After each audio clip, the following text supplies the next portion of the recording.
Hello, welcome. Thank you so much for joining us. My name is Maggie O'Donnell, and I'm the online programming coordinator at the Climate Museum.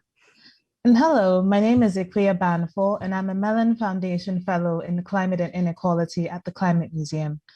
And we're here today to encourage you to break the climate silence by starting climate conversations. Now, over the course of this segment, we will introduce you to our advocacy tools and to our Earth Day campaign, which are all specially designed to help you become a climate ambassador and inspire others to do the same. But first, a little bit about the museum. All right, thanks, Aquia. So the Climate Museum is the first museum in the United States dedicated to the climate crisis. And you can see our mission statement here. So every year since we began doing public programming, we've seen the demand for climate public programs and exhibitions grow. And we've met this demand through a wide range of programs and exhibitions, such as our exhibition Taking Action on Governor's Island, which you can see a picture of here. We've also done exhibitions in downtown Manhattan of art, which you can see here. And we've also done a multi-site public art installation around the city called Climate Signals, which you can see here. And all of these exhibitions and programs are designed to give people a pathway into climate action. Thanks for that, Maggie. And at the Climate Museum, we work to leverage the public trust that museums enjoy, which is immense, to educate people, inspire civic action, and spark dialogue on the climate crisis. We do this by pairing our exhibitions with advocacy tools, workshops, and panel discussions on topics ranging from climate science to youth climate leadership. In addition to making much of our programming accessible online during the pandemic, we've launched a virtual monthly conversation series, Talking Climate.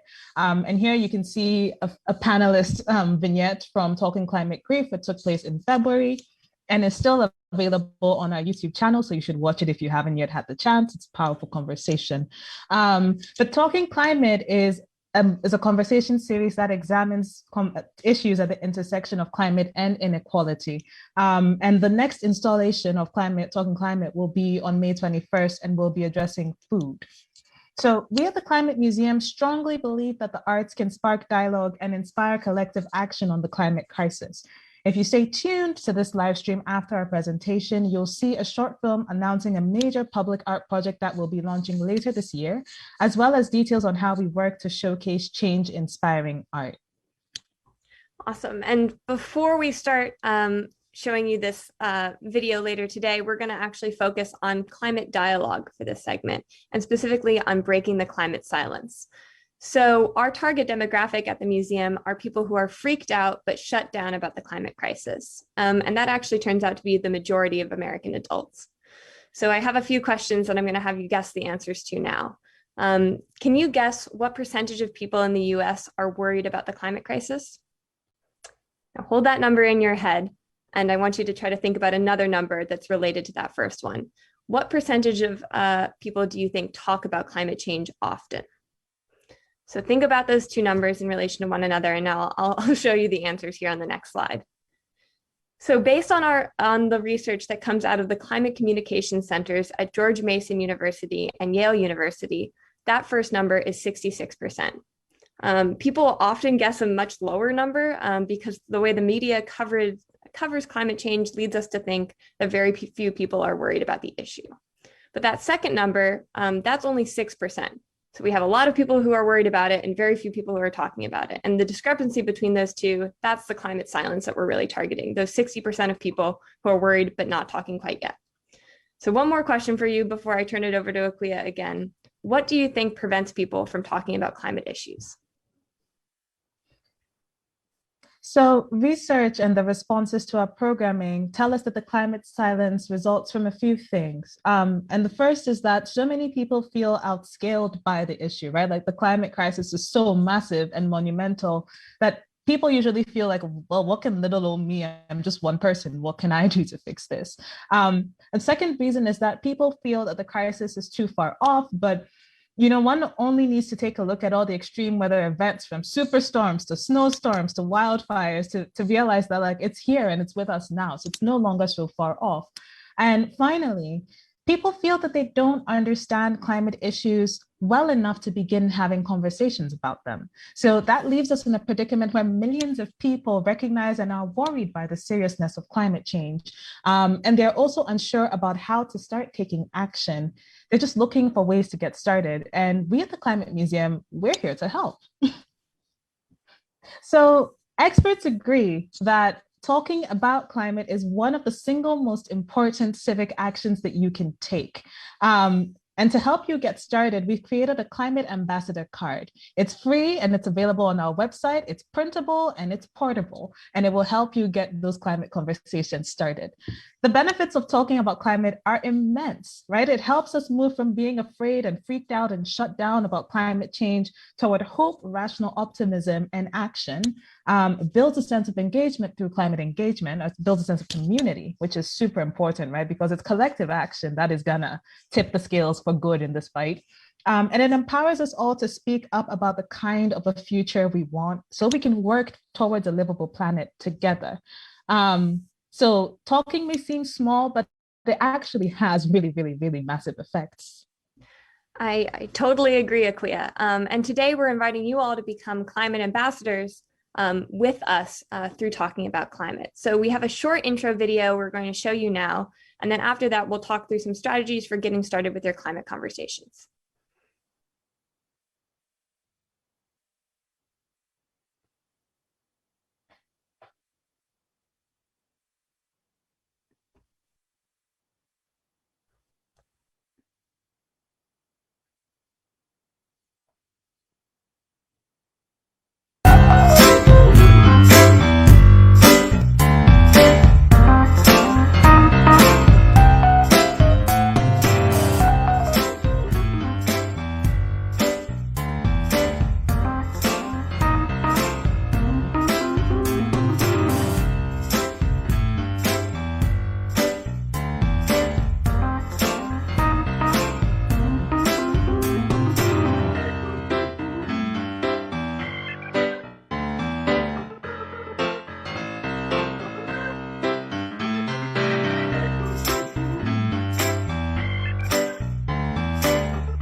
All right, so you can actually go on our website and print out that wallet-sized card and keep it with you as a reminder.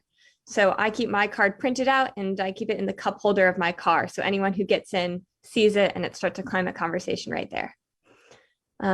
So we're asking you all to now think about 3 people that you would like to pledge to start a climate conversation with. And we're hoping that this is going to be your Earth Day resolution. So think about your friends, your family, maybe your neighbor or a colleague, anyone that you can think about that you could start having climate conversations with that you aren't currently having them with right now. So we really hope this is an opportunity that you'll take to break down the thinking that tells us that this issue is too big for us to tackle. And you can do this not just on Earth Day, but throughout the whole year. So take a few seconds, write down those 3 names and get thinking. And hold on to those names because we'll come back to them at the end of this segment. And making this sort of a pledge is important because research tells us that the more specific we are, the more likely we are to follow through on these sorts of promises. Now, usually once people have those 3 names, the next question they have for us is, well, how do I start? And as you saw in the video, you can talk about how you feel about climate change or what you've been thinking about it lately. You could even start by telling somebody about this presentation or about the video you just saw. That's just yet another way to start a climate conversation. So, Maggie, I was actually wondering, when did you break your climate silence? Thank you for asking, Akuya. For me, it was sort of in a reverse order than I think what happens for a lot of people. I started by taking climate action. I was calling my representatives, I was participating in neighborhood cleanups in high school and things like that. But I felt like it was a really personal thing for me and that it wasn't something I was sharing with people in my life because I didn't know what their reaction was going to be to these big issues. And I didn't really know if I had the words to describe what compelled me to take these actions. But it took a little bit of time. And once I started talking about it and starting to feel comfortable with climate action being part of who I was, the conversations just never stopped. And it was really great to feel like I could talk about climate change, talk about my emotional response to it, talk about everything involved in taking climate action with my friends and encourage them to do the same. I would ask the same question back to you, Akuya. Well, first, thank you so much for sharing your climate story with me. It's so exciting to learn that climate conversations are kind of like Pringles. Once you start, you just can't stop. So my story is a little different. I grew up in Ghana, right? And it's tropical most months of the year, but we have this one micro season called the Harmattan, right? Where there's this like northern trade wind that brings dust and like cool fog from the Sahara down to the West African coast. And I have such fond childhood memories of this time, right? Because it would always coincide with the new year and like it just felt like a really peaceful way to start a new year. But as I grew older, that season disappeared and it went from lasting a few months to lasting a few days or a week if it showed up at all. And of course, like this was incredibly worrying, right? Like I was nostalgic for this micro season, but I was also just deeply worried about the fact that the climate had literally changed. So starting to think about this in terms of climate change and starting to try to have conversations about it was actually really, really, really affirming because I needed the language to make sense of what was going on. And like thinking about this in terms of climate helped. I was worried actually when it came time to start climate conversations because I thought people wouldn't be receptive. But what happened was that everybody I spoke to was super welcoming because they were just as worried as I was, right? And they were eager and hungry for the same kinds of language and conversation that I was. So, like, just like you, actually, when I started talking climate, I realized I couldn't stop. And in the same spirit, like we also crowdsourced some reasons from some of our friends and colleagues about why they talk climate.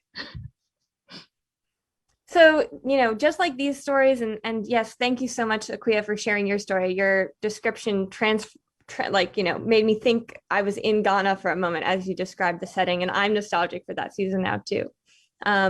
Many people, besides just our colleagues, have reported to us that when they think about the climate impacts that matter most to them, the conversations really just flow from there. And that, like Akuya said, you can't just have one. You just have them throughout your day and throughout your normal routine. It's important to remember with these conversations that your goal is not to convince people that climate change is happening or to pose as an expert on climate silence or on climate science. We have scientists who, the majority agree that it is happening. And we don't need to target the climate denialists because we can talk to people who are part of that climate silence demographic. The most important thing is that you talk about these issues and why they matter to you. It's important to keep it localized, personal, and passionate, and sort of find ways to highlight the fact that climate change impacts us all differently. And the list of possibilities is really long, and there's just no wrong way to have a climate conversation. The important thing is just to start having them. And it's important to start taking that step because then it'll lead to climate action. Your conversation starters might differ also in terms of who you're talking to. And it's important to meet people where they're at, both in terms of what they know about climate change and find ways to listen and respond to what they have to say. Hopefully these examples are helpful for you as you start to think about the climate conversations you're going to have on your own. And I hope you soon feel empowered and confident to take further steps to advocate for climate action. Yeah, we hope this segment and the tools we've offered inspire you to help break the climate silence and To confront the climate silence, we need individual participation, but we also all need to build a small, like, collective action army. And to help build your climate community, we're launching a Let's Talk Climate campaign. So you can join us by making that Earth Day resolution, following through on that, and reaching out to those 3 people whose names you took down earlier and start climate conversations with them. You can do this in real life, removed from social media, by just sending a text, sending an email, getting on the phone. But you could also follow us on Instagram and comment on our most recent post about why you talk climate and tag 3 friends. At the end of Earth Week, we will give away 10 Talk Climate kits, which include this dashing mask, which is the perfect and ultimate climate conversation starter. Like, follow us on social media, Talk Climate, and tell us why you're talking climate. Tell us how it's going. And remember to visit the Climate Museum at the Earth Day Virtual Festival. We'll be there all day tomorrow from 12 to 7 p.m. If you want to stay in the loop with our Let's Talk Climate campaign, print that amazing and incredible climate ambassador card, or join our mailing list and just become a friend of the museum more generally, you can go to climatemuseum.org/Earth Day or scan the QR code on your right. Thank you so much for your time and attention, and we sincerely hope that you'll talk climate and tell us all about it. Thank you so much. Thank you.